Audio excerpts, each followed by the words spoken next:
15 દિવસથી તૂટેલો પગ અને પેટમાં 7 થી 7.5 મહિનાનું બચ્ચું.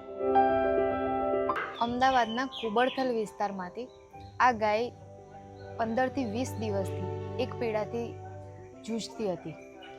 પગમાં દિવસે દિવસે પરું વધતું હતું. કોઈ અકસ્માતમાં એનો પગ ફ્રેક્ચર થઈ ગયેલો હતો.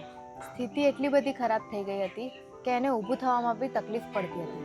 એના પેટમાં 7 થી 7.5 મહિનાનું બચ્ચું છે, એક જીવ છે. આપણે ત્યાં આવવામાં એને થોડુંક લેટ થઈ ગયું એટલે એના પગના ભાગમાં પરું વધવા માંડ્યું. એ જ્યારે આપણે ત્યાં આવી તો એક્સિડન્ટને અંદાજિત 15 થી 20 દિવસ થઈ ચૂકેલા હતા અને એના કારણે એની પગની સ્થિતિ બહુ જ વધારે ખરાબ થઈ ચૂકેલી હતી. નિર્ણય લેવો બહુ અઘરો હતો.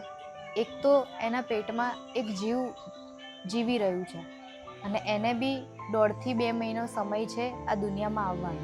દિવસે દિવસે એના પગનું પરું વધતું હતું. શું કરવું શું ન કરવું, ઇમ્પ્યુટેશન સિવાય બીજો કોઈ રસ્તો જ નહીં. પગ આપણે રિમૂવ કરવો જ પડે, પણ એક બીક એવી હતી કે જો એને કંઈ થઈ ગયું તો પાછળ એના બચ્ચાનું શું. આ નિર્ણય સહેલો ન હતો, પણ ગૌ માતાનો જીવ બચાવવા માટે ઇમ્પ્યુટેશન એટલે કે ઓપરેશન કરવું જરૂરી તો હતું જ. છેલ્લે ઇમ્પ્યુટેશન કરી દેવામાં આવ્યું. અત્યારે આ ગૌ માતા આપણે ત્યાં સેફ છે. હાલ તમે જોઈ શકો છો કે આરામ કરી રહી છે. બચ્ચું પણ સેફ છે. સમથિંગ 1 મહિનાની આસપાસ એની ડિલિવરી પણ થઈ જશે. એને રૂજ આવવાની પણ ચાલુ થઈ ગઈ છે.